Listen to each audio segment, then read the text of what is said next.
Pax8 Beyond 2025.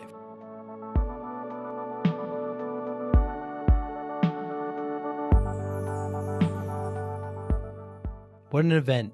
Third year they've had it. I've had the great pleasure of being there for all three. This one was the biggest. It was over 3,400 total attendees, 2,400 partner registrations, like over 40 breakouts and over 40 education sessions. It was, the entertainment was fantastic. Snoop Dogg came out and performed. It was a really, really great event.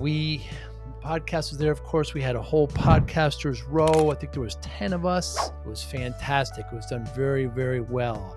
I was able to, me and my team, we conducted 24 interviews, had 24 great conversations there in Denver. Kathleen Lord, lessons from the saddle, grit, growth, and tech insight. Great conversation with Kathleen. Aaron Pederick, yes, coaching cybersecurity and real life comebacks. Fascinating story Aaron has.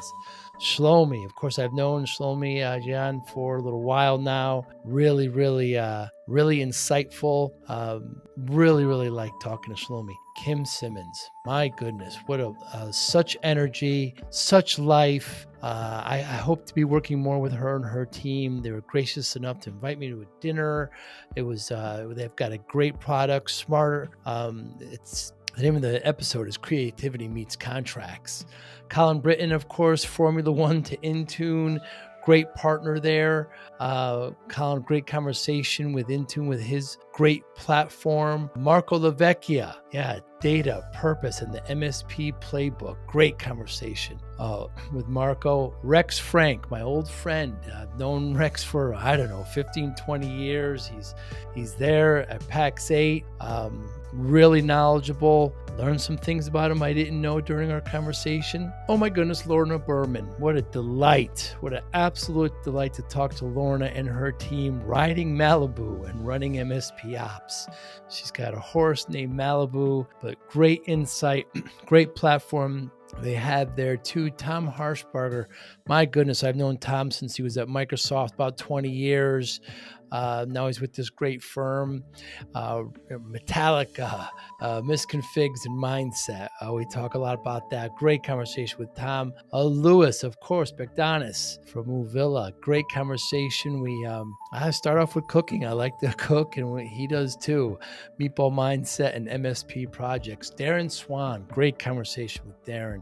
I've known Darren for a little while now. Enjoyed talking to him. Opened the conversation with Vinyl, Espresso, and Cyber Trust. Pinar, yes, I love speaking with Pinar. Pickleball, Possums and Proactive Security. Great conversation with Pinar, CEO of that great firm. Tanya, of course, got to know Tanya. We had a great conversation on the phone before we met there and had the conversation in Denver. Tanya Alfonso from Kitchen to Cybersecurity. Damo, I love talking to Damo, of course, from Super Ops. Barbells and AI for MSPs. Great conversation with Demo. Charlie Tomio. I've known Charlie for 15, 20 years now. Great talking. We talk about, phishing and MSP automation, the great Roost platform. Ryan Etteridge, Black Belts and CyberCert. Great conversation with Ryan. Fascinating insight. The martial arts plays on people's lives. Joe Saunders, cigars, securities, and self-reflection. Great conversation with Joe. Rob Ray, been in the community for, I've known him since he was even before Dado, fellow Connecticut resident. Great talking to Rob. He's doing great things there as vice president there at Pax8. Drew Schlessel, of course, great talking about their Wasabi platform. We actually became a partner as well. The platform is so good. Chance Weaver, AI adoption. He's there at Pax8 talking about his great story and how he got there, but he's working on AI adoption at Pax8. Christopher Marquez. I've had the good pleasure of knowing Christopher for a little while now. We talk about Chile, coaching and cyber threats. Really great insight from Christopher. Chris Day, been in the, my goodness, I've known him since, from IT Glue all the way where he is now at ScalePad. Been in the system for a long, been in the channel, the community for a long time. Gene Kim, surfboard, security, and staying operational. Enjoyed talking to Gene. I had the chance to meet him at Secure, ConnectWise Secure. And lastly, Ken Tripp, Microsoft Copilot and compliance. Great conversations there at Pax8 Beyond 2025. Incredible event. Can't wait to see what they come up with next. Hi, I'm Joey Pinz, and here's my 45-second introduction. After starting my business in the 90s, I started developing poor habits of eating in my diet because of working way too much. Before you know it, I found myself 340 pounds. The doctor told me if I don't lose the weight, I'm not going to see my daughter graduate. Took the next 7 months, lost 130 pounds. People think there's some secret. Ask me, how'd you lose that weight? Like there's some secret. There is no secret. How'd I lose the weight? Just one word: discipline. I've had other successes in life, and I attribute them all to discipline. Now, I'm not the king of discipline, but I believe that it can help all of us. Friends, colleagues convinced me to start a podcast. The podcast mission: how do we better ourselves and society? I talk to interesting people in health, fitness, sport, wellness, business, technology, science, art, and culture. And I eventually ask them how discipline plays a role in their life. Podcast vision: growth through learning from others. Formula One. I have so much respect for it, but I don't know anything about it. Well, it's... You love it. I love it. It is one of the most... what's super interesting about it is it's not just motor racing, right? It is about a team that constructs a vehicle, constructs the car around the regulations, and then has to race that car to win it. So it's not just about a driver with some equipment. It's about 1,000 people, including a factory, including research, and then about 80 people who go to the track in order to put two cars on track that are there to compete against 10 other teams. Wow. And so it's a fascinating sport from that perspective. And is there a certain amount? It's only 20 every year? Or? There's 20 teams, currently 21 next year, and there's 24 races a year. Wow. In this fast-paced MSP landscape, how do you stay ahead? Introducing MSPinfluencer.com, your ultimate hub for MSP news, insights, and community connection, powered by Forza Dash. More than 75,000 MSPs subscribe to our MSP Influencer Pulse weekly newsletter, staying informed and ahead of industry trends. Tune in to emerging podcasts from Joey Pinz and leading MSP voices, offering essential tips, powerful insights, and success stories. Explore our multi-authored blogs, crafted specifically for MSP leaders, delivering fresh perspectives and actionable strategies. Celebrate excellence with the industry-leading Forza Dash MSP Influencer Awards, recognizing innovation, leadership, and impact in the MSP community. Join thousands of MSP professionals who trust MSPinfluencer.com to grow their business and expand their networks. MSPinfluencer.com, where today's MSP leaders connect, collaborate, and conquer, all powered by the Forza Dash platform, helping MSP vendors work effectively with MSPs and helping MSPs grow. So, around the world. Yeah, it's global, yeah. The big one's in Monaco, right? Monaco's a great race. Have you ever been? Been to Monaco. Whoa. Yes, a yacht in Monaco doesn't suck. It does not suck, no. So, I've been there on stops and stuff, but how did you get involved? Do you like to race? I realized a long time ago that I'm not anything like fast enough or have the reactions in order to do that. But I've always been a car guy, and I've been a Formula One fan since I was a kid. And so we moved to the States 30 years ago, and my kids all grew up kind of Sunday mornings watching the race early. Wow. And I've got twin boys who are now 27 and daughter who's 30. And the boys both ended up working in Formula One for a period. Really? Yep. They're both out of it now, but they did. They worked for the Williams Formula One team. Wow. So George was a performance engineer, so trackside for George Russell and Alex Albon, two of the drivers. And then his twin brother was back at the factory as a data engineer. Mate, the tech involved is incredible, too. It is everything from the material science involved in construction through the data and analytics in order to get better performance. And that's one of the things that's really interesting about motorsport overall, is that it is a very data-driven sport.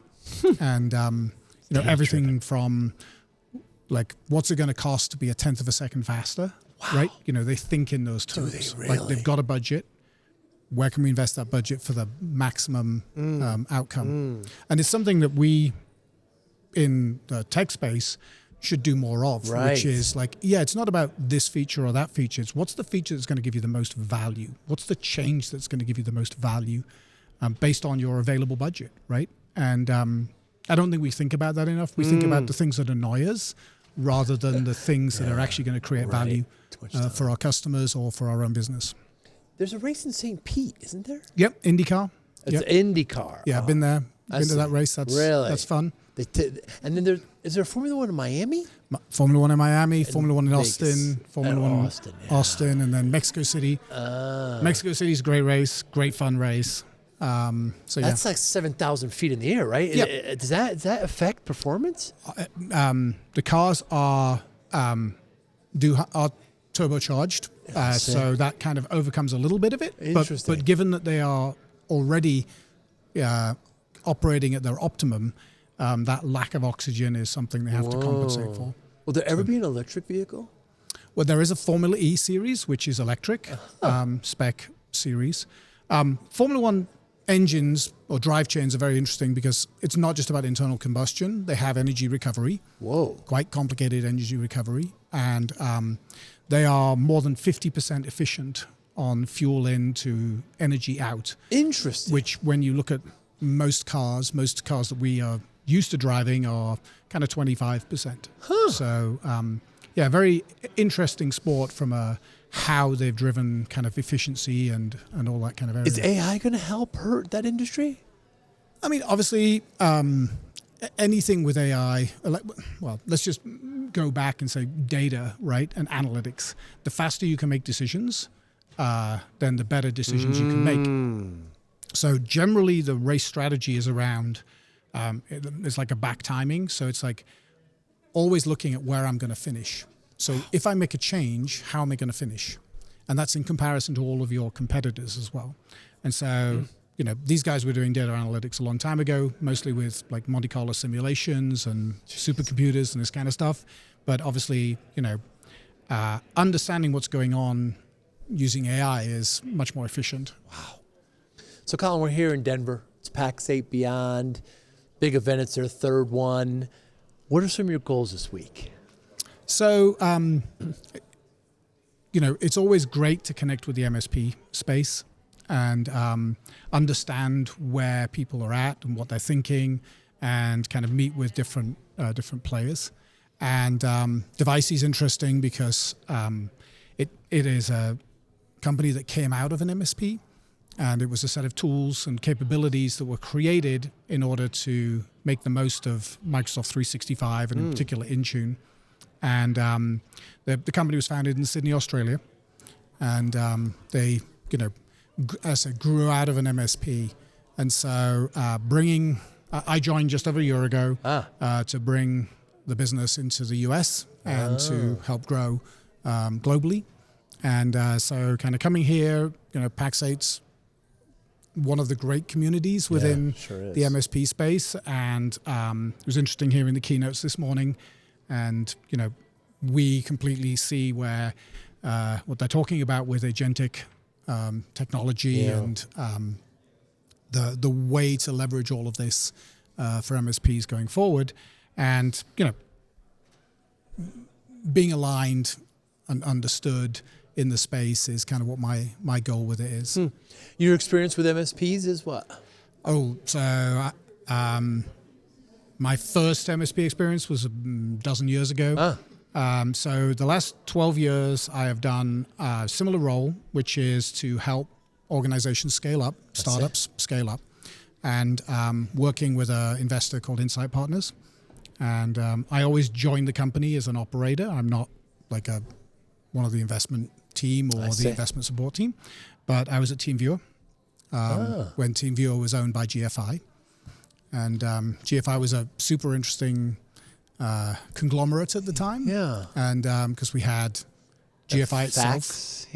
Fax. We had TeamViewer. We had Monetis. We had the company that is now Enable. So the enable, not End Central, but what's the other one called now? I forget. Yes, the SaaS product was Hound Dog that became GFI Max, that became Logic Now, GFI which Max, then became Logic Now. SolarWinds. SolarWinds. So I was with them through the sale of that to SolarWinds. And then I've done a number of other similar scale-ups for in the space. So been around the MSP space for a long time. Long time, yeah. What do you like about working with MSPs? It's the SMB space and the SMC space, I think, is particularly interesting. Yes. Because you look at how much of the world is driven by SMBs, and that innovation, that need to do things, and MSPs kind of enabling that innovation is kind of one of the super interesting parts of it. It's a very dynamic space, both in terms of how people are working and what they're doing for different people. And so that's always interesting. So, Colin, how do you help MSPs with the solution? So let's kind of change the question a little bit, and go a slightly different way, and we'll get to your answer in a second. Microsoft 365 is a great technology set. Yes. And technology set. It is a set of capabilities that, if you're on Business Premium or E3, you've got. And so a lot of organizations are like, yeah, we're already paying for this. How do we get the most out of it? And they're paying for it, and they're using other tools at the same time. And so organizations want to, whether it's an SMB or an SMC, are saying, okay, we're going to consolidate on the Microsoft stack. And particularly with the security stuff as well, and Copilot, and like, how do we get the use out of this? That Microsoft 365 stack was not designed for MSPs, was not designed originally. Yeah. Right? They called it BPOS. They called it something. And I always like to say that Microsoft is like a super tanker, and the rudder is their top 200 customers. Right. So as SMBs, it's hard to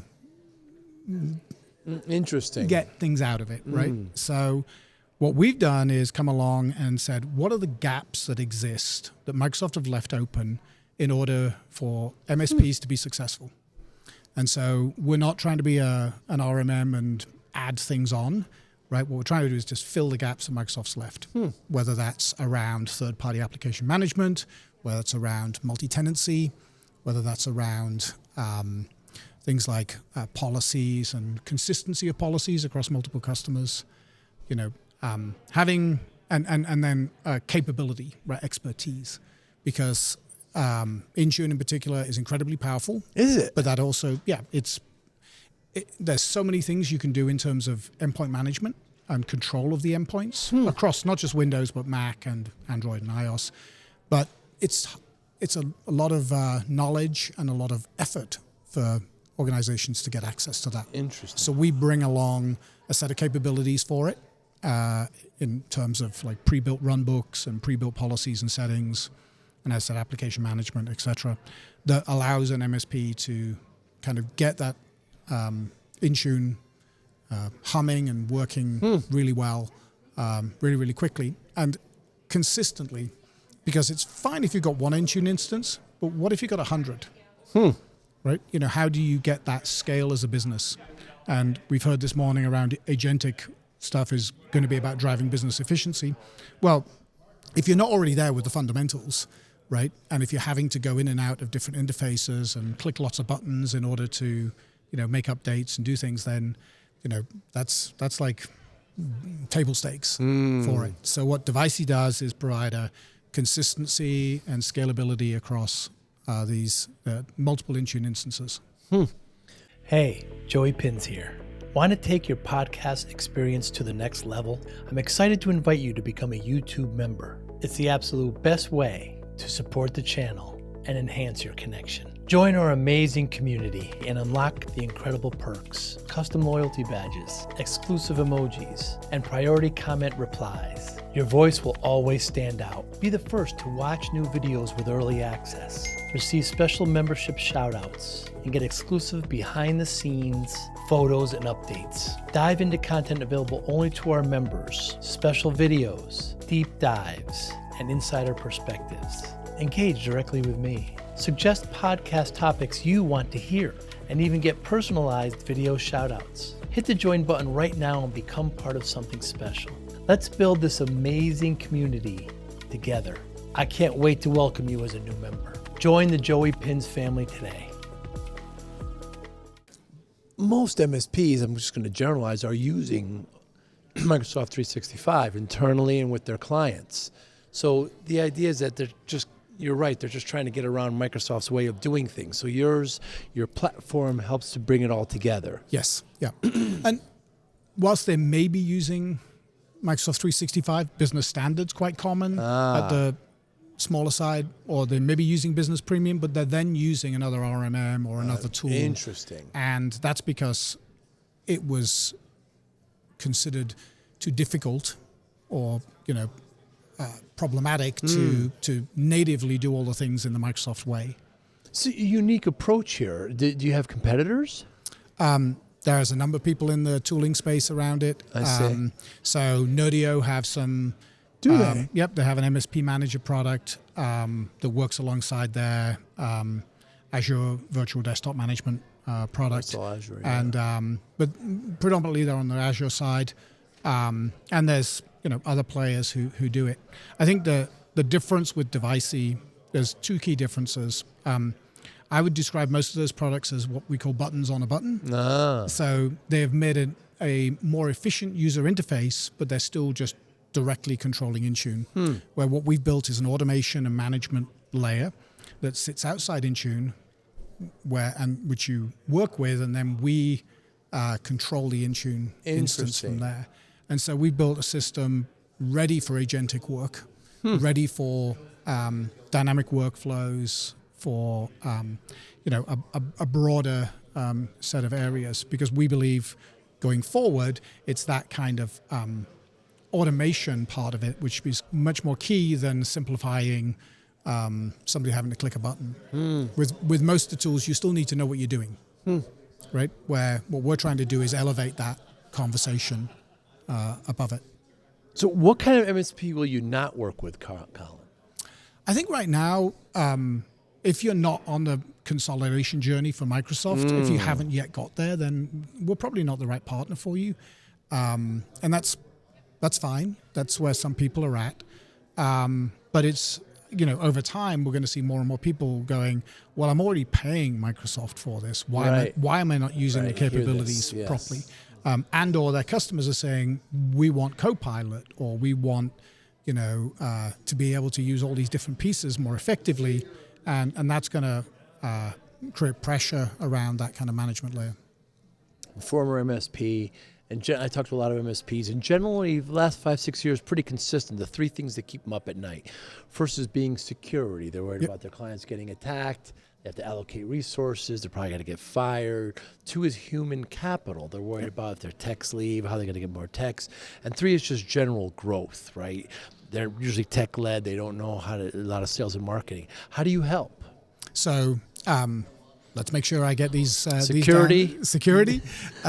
Human growth. Human capital. Human capital. And growth. And growth. So first, security, like the Microsoft stack, 365 stack, arguably is the most cost-effective way for an organization that's already on the Microsoft journey to get a full stack security. Wow. Right? You've got BP, and now they've just provided, you can get the E5 security pack on top of BP, right? So EP. Business Premium. Microsoft Business Premium is their kind of core license set. Sure. It's designed for organizations of up to 300 people. And then from there you go to E3, which is the enterprise license. And then E5 is the enterprise license with all their security stuff. Now, what they've done is they've made a packaging, and this is a recognition of the SMB space, where you can get all of that E5 security on top of Business Premium. Wow. And so, if you're going down that journey, here's a integrated set of tools that will provide you endpoint protection, will provide you data loss protection, will provide you, all of the pieces that you want in order to be successful. And so if you're going down that path, that your customers want those things, that's a way to be secure. Now, it talks into your second one. If you want to get the most out of that, then you need a team of people who are skilled in configuring and managing that Microsoft stack. And that's a set of skills which are not inexpensive and often difficult to retain. Yes. And Microsoft's tooling is not naturally set up for an MSP in terms of multi-tenancy, etc. And so we help that problem. And we like to say that we can help your most experienced and most knowledgeable technician be more efficient and make your least be, more capable. Wow. And so that's kind of a big part of that piece from a, how can I do more with the same number of technicians or more, have a better experience for the technicians rather than them just clicking lots of buttons and jumping in and out of tenants the whole time. And then the third piece is scale, right? Because we all know at the end of the day, most tooling is about labor arbitrage. Doesn't matter whether you're talking Labor about what arbitrage. we're doing. It's, at the end of the day, people want to be able to do more with less. And as we head into an agentic world, that's going to become even more so. Colin, has there been anything in the last month or so you changed your mind on? I change my mind on things the whole time. That's part of learning, right? Yes, it sure is. You've got to be looking. I am currently so I'm an operator, right? So I'm the chief operating officer, and so I'm involved in a lot of broad range of things. But my background is originally as a technologist, as an engineer, and so I'm always looking at the kind of what's going on in the tech space and that kind of area, and the rate at which AI technology is evolving is incredible, and the rate at which generic models can know things and do things that are beyond like what you can do now versus what you could do 6 months ago, 9 months ago, whatever. It's just blowing my mind, the rate at which it's going. And we are, I don't even think we've got started yet. And so I'm constantly looking at like, well, wow, are we making the right decisions? Right. Generally as people and organizationally, and how do we kind of leverage this kind of going on through? And so, yeah, I was writing some code at the weekend, and Were you really? And I'm playing with something in my mind at the minute, and so I've been writing some code, and I was using the latest GitHub Copilot. And I wrote one piece of what I wanted, and then I went to write the next method. And as I was typing the name of the method, it was suggesting an autocomplete that was spot on with what I needed. Wow. And I was like, this is unbelievable, right? The productivity that we're going to get from, being able to leverage AI to help us in just everyday things. And it's going to get more and more. Yeah, the companies that are kind of now that are being, we used to use the term born in the cloud, but now we're seeing born in AI, right? Yeah. They have the advantage of actually having it when they start. Yeah, you know if you saw the slide this morning with all of the AI companies. Yes. Right? I think it's one of the challenging things here, interesting things, is how many of those companies are going to make it? There was so many on that slide, right? And when the generic models start doing such a good job of things that people had spent a lot of money doing a specific model for, you're kind of like, what's going to happen here? I think it's fantastic. There's a lot of research going on, a lot of money being invested, and those kind of things. But it's interesting. We'll see how we kind of go through the other side, particularly when you have organizations like Microsoft who are bringing so many things to bear. And you heard the Pax8 announcement this morning about an agentic marketplace. Yes. And certainly we're very involved with what Microsoft's doing with their agent marketplace and security Copilot, and and those kind of areas. And I definitely think it's there. I think we all have a challenge to think about the economics. You know, the suggestion that we're going to go from a per user to a consumption to I generally think most organizations want consistency of cost, right? Not but well, something will emerge out of it, right? Yeah. Our digital co-workers have to be paid for somewhere, right? So the business models are going to kind of work through it, but it's interesting. Very interesting. Yeah, it was half of the Fortune 500 weren't there 20 years ago. Yeah. So the half now won't be there in another 20 years, maybe less, you know, with AI. The change that's happening is incredible. Interesting to see the stats on adoption by SMB of AI. You know, again, they don't define what that means. Are they just using ChatGPT to answer their emails or whatever, right? Yes. You know, we don't really... It's ambiguous. Yeah.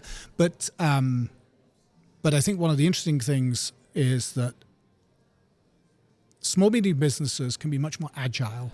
MSPs can be much more agile. When you go work with an enterprise client, which I've done over my career many times, they're slow moving. They've got a lot of process for the right reasons, as well as some of the wrong reasons. That's where they got there. But you know, the agility that an SMB can have to pick up this stuff and use it, the ability for an MSP to pick up this stuff and make change within their business immediately is a fantastic opportunity for value creation. So Colin, I started the MSP back in 93, working, you know, way too hard, 14, 16-hour days. You're no stranger to this. And I'm at the doctor. She tells me I'm at 340 pounds. Said, if you don't lose this weight, you're not going to see your daughter graduate. Scared the life out of me. Spent the next 6-7 months, lost about 120 pounds, kept it off.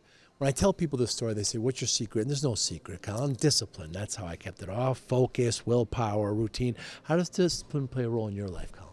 Same thing, right? You know, it's particularly in this circuit that we live in, right? It's what you put in your body, particularly at these kind of events, is definitely something I have to focus on. I love food. I love cooking. I love eating. And so it's really easy to put weight on. It's also really easy to neglect on exercise because it's hard. And, you know, when we're traveling, you know, yesterday I got like 11,000 steps in or something, just walking, like dealing with around here. But that's nothing like doing the 40-mile bike ride I did 2 days ago, right? You know, we got to make the time for exercise. We got to make the time to think about what we're putting in our bodies from a food perspective and how much and when and of what type. And I've, you know, not quite the same, but you know, I definitely have to work on my weight. And I wear a Whoop, right? I'm good. Talked about earlier, I'm very data oriented, so I love the data oriented part of it. It's currently telling me that my metabolic age is older than I am. Good. No, the opposite. The you're opposite. Right. You're metabolic. Oh, you're right. You're right. So I'm kind of like right now. I'm like super focused on like I gotta actually. Yeah, you're metabolic. You want to be less. I've got to continue to work on this. Right. I can't be lazy. No. Right. And so whether or not it's that or whether or not it's the discipline of, you know, so I've done a bunch of different businesses working with investors, and scaling a business is about people and process and discipline, right? And, you know, sales process is the same. Engineering process is the same. Support process is the same. It's about, you know, repetition and understanding and learning from whatever you've done, positive or negative, to reinforce how things go forward. And that's what growing a startup is about. You know, you can have a startup with a great founding team who are just by pure will make it happen. But growing that from that startup team into an organization of scale is about discipline. And so that's the life we live. Want to show your love for discipline, inspiration, and the Joey Pinz podcast? Now's your chance. Introducing the brand new Joey Pinz merch store, where style meets discipline. Choose from premium apparel, cozy hoodies, stylish hats, durable bags, and your new favorite coffee mug, all featuring the iconic Joey Pinz logo. Perfect for podcast fans, discipline enthusiasts, or as unique gifts for friends and family. Every purchase supports the Joey Pinz Discipline Conversations podcast, helping us continue to inspire greatness and promote positive change. Visit joeypins.com/store today and wear your discipline proudly. Joey Pinz merch. Wear it, share it, and live it. Thanks so much for your time today. Devicie, although it's spelled, when I look at it, I guess I'm Italian background. I was thinking Devicie. It says Devicie. It makes much sense. Devicie. Yeah, Devicie. Yes. Yeah, I remember what we're talking. How can people get in touch with you? Anybody listening or watching? Well, we're here, obviously. Yes. But devicie.com. And it's spelled Devicie. Yes, that's correct. And you can find us, obviously, in LinkedIn. Yes. We love Reddit. We're in the Reddit community. We've got an AMA coming up next week. AMA. Ask Me Anything on Microsoft Intune. Oh, very cool. So yeah, we love kind of helping the community. We've got a great team of experts around Intune, and just bringing that to the market. Colin, thank you so much. Thank you for the gifts too. Oh, awesome. Thank you so much. Good to chat. Be Thanks. well. Thank you for listening and or viewing Joey Pinz Discipline Conversations. Please share this episode with one or two of your friends who you think may benefit from the episode. Our website, www.joeypins.com. There you'll find lots of resources and you could join our mailing list. Please follow us on all our social media, Instagram, Twitter, and Facebook. Podcast information, the video version of our podcast is on YouTube. Please subscribe. Audio is on all major podcasting platforms. Please follow them. And if you like it, please consider giving 5-star rating. Would really appreciate that. Thank you again for listening or watching Joey Pinz Discipline Conversations.